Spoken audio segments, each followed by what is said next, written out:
now. Travis Hunter, obviously, like you said, Heisman winner, but watching him, I feel like he's trying to find his footing on this team. Like I don't know if it's the way they're using him or if it's NFL, it's not college anymore. But I want to play this soundbite for you and tell me what you if you agree or what you think. Because they were talking about Travis Hunter and I'll let you hear it. Uh, uh, uh.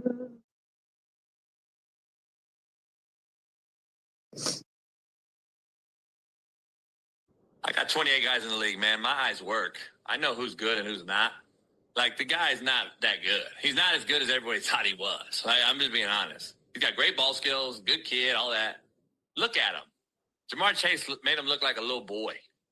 He doesn't belong out there. You either need to put him on wideout and get him off the defense, or you put him on defense and get him on offense. Get him off offense. He's not that good. He's not generational. He's not Deion Sanders. He's not Champ Bailey. He's not Charles Woodson. Stop. I don't know why they always thought that. He played against D3 transfer wideouts. He didn't have to go against the NFL All-Pro every week. Come on, man. Play Colorado State. Stop. We got to stop. All right. So, very, very harsh, but honest opinion. That was Jason Whitlock. And I don't know if you guys watch Coach JB on YouTube, but he always has the most outlandish, outrageous, brutal takes. And I heard that, and I was like, I'm going to talk to you about it on here. So, what did you think? Do you agree with what he's saying, or you're like absolutely false? Who did you say that was? Coach JB. You watch him on YouTube? Him and Smitty? Okay. I'm glad I don't watch that guy after hearing those comments. So what are your thoughts on Travis Hunter? Travis Hunter is a great football player. Mm-hmm. But what he fails to understand is Travis Hunter is he's playing both ways. Mm-hmm. The NFL is a lot different from college. The playbook and the things he has to learn are way more detailed and way more intricate. Mm-hmm. What they're trying to do, they're putting him in on packages on defense, and right now they haven't really playing the slot receiver on offense. They got him playing the F role.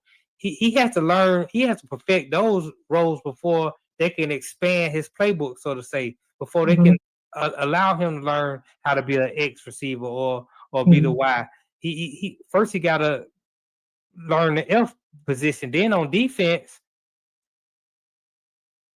he's playing well, but again, he had to learn the defensive play side of the book. He only got 2 hours of practice.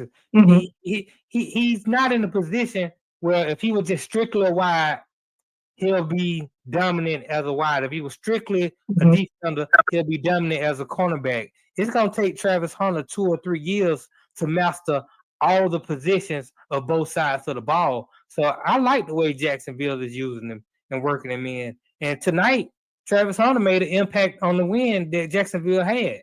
So I don't know what this guy means. He's not generational. He's not a good football player. That's not what I'm seeing out there. I mean, well, I think the saying goes, jack of all trades, master of none, right? Right. So I mean, like you just mentioned, like there's 2 hours in practice, and then it's just gonna take them a few years really to hone in and learn both. Obviously, like this is the NFL. It's not going to be the same as college. Like, I mean, that's just obvious. But is there a really, honestly speaking, is there a world where he can play both sides 100%?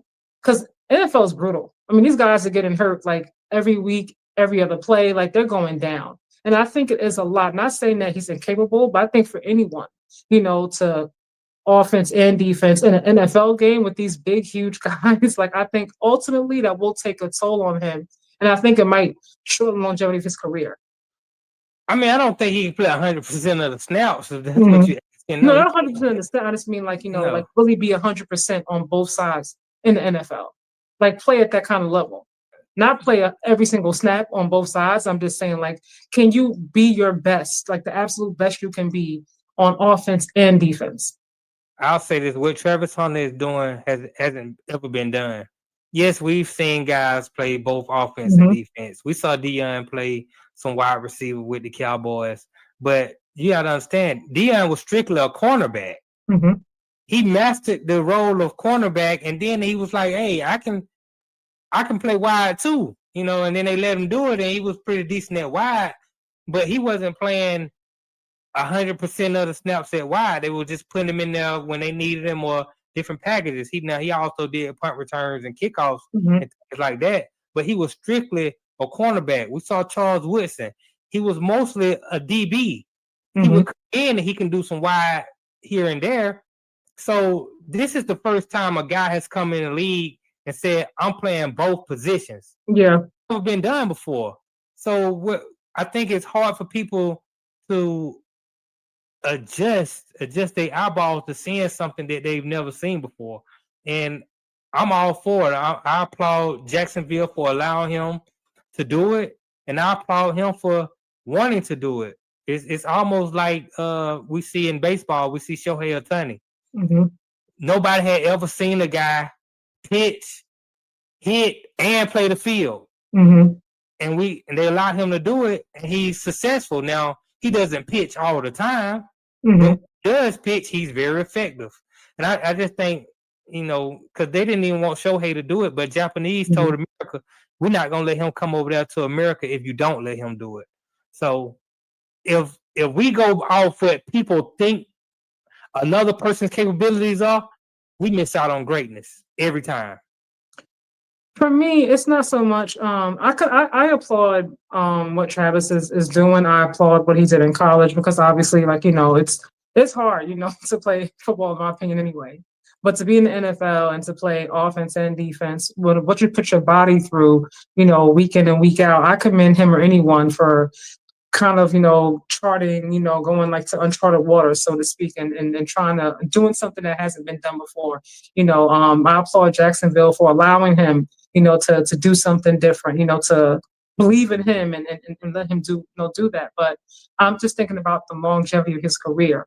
And because NFL, like football in general, takes such a toll on your body, my concern and my thought more so is, will that be sustainable for a long career? Like, can he play for 10, 12 years on both sides of the ball? And I'm just wondering if he's stuck with one. Let's say he did wide out for, I don't know, 5 years and then went over. You know, would that be more beneficial, more sustainable for him in the long run?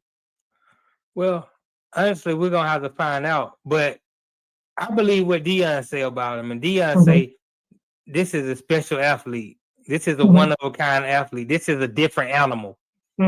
And if he's that, then I really believe he can do it. And I really want to see him do it. I mean, the jury's out, like I said, because obviously time will always ultimately tell. You know what I mean? Correct. Like we'll have our thoughts, you know, what we think right now, but you know, we shall see.